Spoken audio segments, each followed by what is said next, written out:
उत्तर प्रदेश में रविवार 11 जुलाई को नई जनसंख्या नीति लॉन्च कर दी गई। सीएम योगी आदित्यनाथ ने खुद इसे लॉन्च किया, लेकिन यूपी की नई चाइल्ड पॉलिसी से जुड़े विधेयक को लेकर कई तरह की आपत्तियां जताई गई हैं।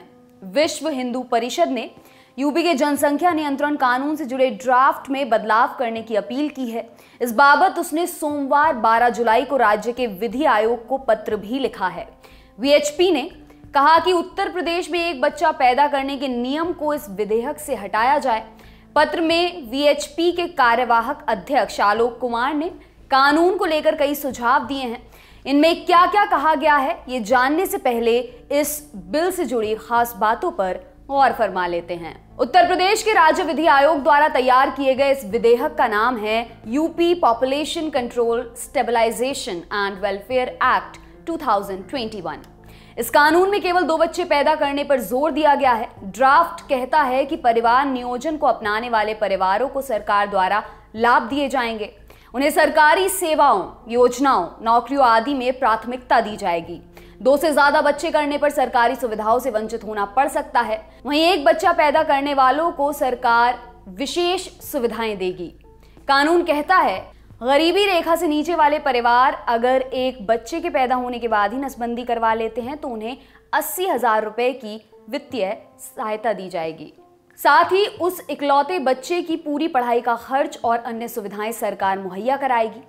एक बच्चा करने वाले सरकारी कर्मचारी को 12 महीने का मातृत्व या पितृत्व अवकाश दिया जाएगा।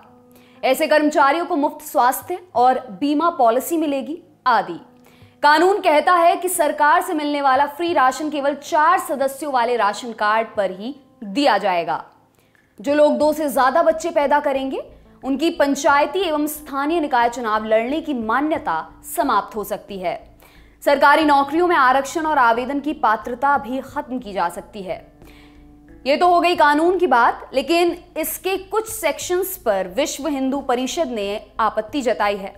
राज्य विधि आयोग को लिखे पत्र में वीएचपी के कार्यवाहक अध्यक्ष आलोक वर्मा ने कहा कि उनका संगठन इस बिल की कई बातों से सहमत है, जैसे जनसंख्या में स्थिरता लाना और 2 बच्चे पैदा करने की पॉलिसी को बढ़ावा देना।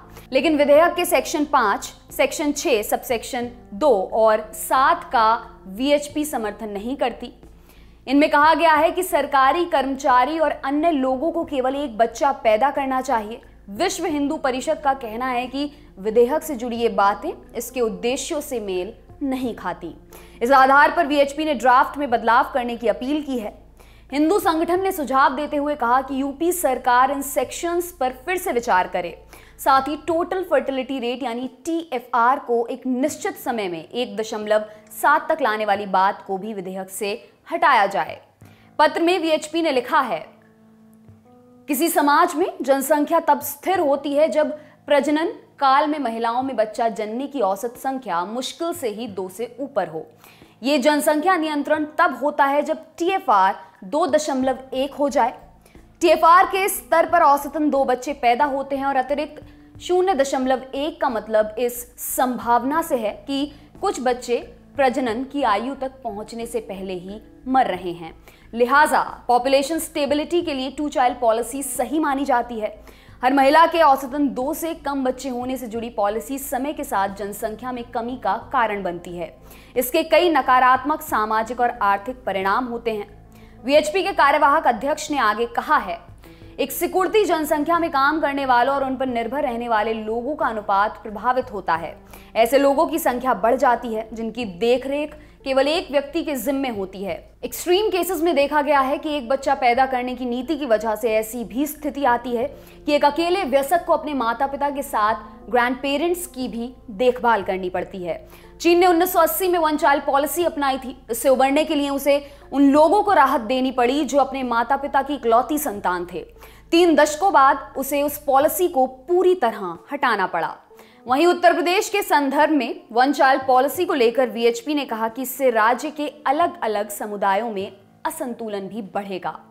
उसका तर्क ये है कि ये समुदाय फैमिली प्लानिंग और गर्भनिरोध संबंधी प्रयासों पर अलग अलग प्रतिक्रियाएं देते हैं। वीएचपी ने दूसरे राज्यों में इस जनसंख्या असंतुलन के होने का हवाला देते हुए कहा, असम और केरल जैसे राज्यों में ये असंतुलन विशेष रूप से चिंताजनक होता जा रहा है। वहां जनसंख्या की पूरी ग्रोथ ही गिर गई है।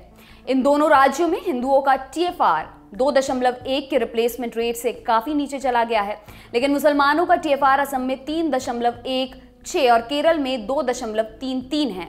इन राज्यों में एक समुदाय की जनसंख्या सिकुड़ रही है, जबकि दूसरे की अब भी बढ़ रही है। इसके बाद VHP ने कहा कि उत्तर प्रदेश सरकार को इस स्थिति में पड़ने से बचना चाहिए, लिहाजा उसकी नई पॉलिसी में बदलाव किया जाना चाहिए ताकि जनसंख्या असंतुलन का समाधान हो सके, वरना इसका उल्टा असर भी हो सकता है। उत्तर प्रदेश की चाइल्ड पॉलिसी से अन्य लोग भी इत्तेफाक नहीं रखते, लेकिन उनके तर्क विश्व हिंदू परिषद से अलग हैं। जैसे बिहार के मुख्यमंत्री नीतीश कुमार ने कहा है, सिर्फ कानून बनाकर जनसंख्या पर नियंत्रण करना संभव नहीं है। जब महिलाएं शिक्षित होंगी तो अपने आप प्रजनन दर घटेगी। कुछ लोग सोचते हैं कि सिर्फ कानून बनाने से कुछ हो जाएगा। सबकी अपनी अपनी सोच है, लेकिन हम तो इसके लिए काम कर रहे हैं और इसका असर सभी कम्युनिटी पर पड़ेगा। वहीं महाराष्ट्र सरकार में मंत्री और NCP नेता नवाब मलिक ने कहा कि यूपी की योगी आदित्यनाथ सरकार को नो चाइल्ड या मोर चाइल्ड पॉलिसी लानी चाहिए। इंडिया टुडे आज तक के रिपोर्टर मुस्तफा के मुताबिक नवाब मलिक ने तंज कसते हुए कहा, योगी जी को नो चाइल्ड पॉलिसी या मोर चाइल्ड पॉलिसी लानी चाहिए। एक तरफ कई बीजेपी नेता अविवाहित हैं और उनके बच्चे नहीं हैं, उन्हें नो चाइल्ड पॉलिसी से सपोर्ट मिलेगा।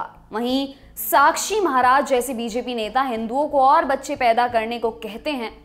योगी जी को अपनी पार्टी के नेताओं की मांग पूरी करने पर ध्यान देना चाहिए। वहीं पूर्व केंद्रीय मंत्री सलमान खुर्शीद ने कहा कि सरकार को ऐसी नीति लाने से पहले सूचना देनी चाहिए कि उसके मंत्रियों के कितने बच्चे हैं। इसके बाद ही विधेयक लागू करना चाहिए।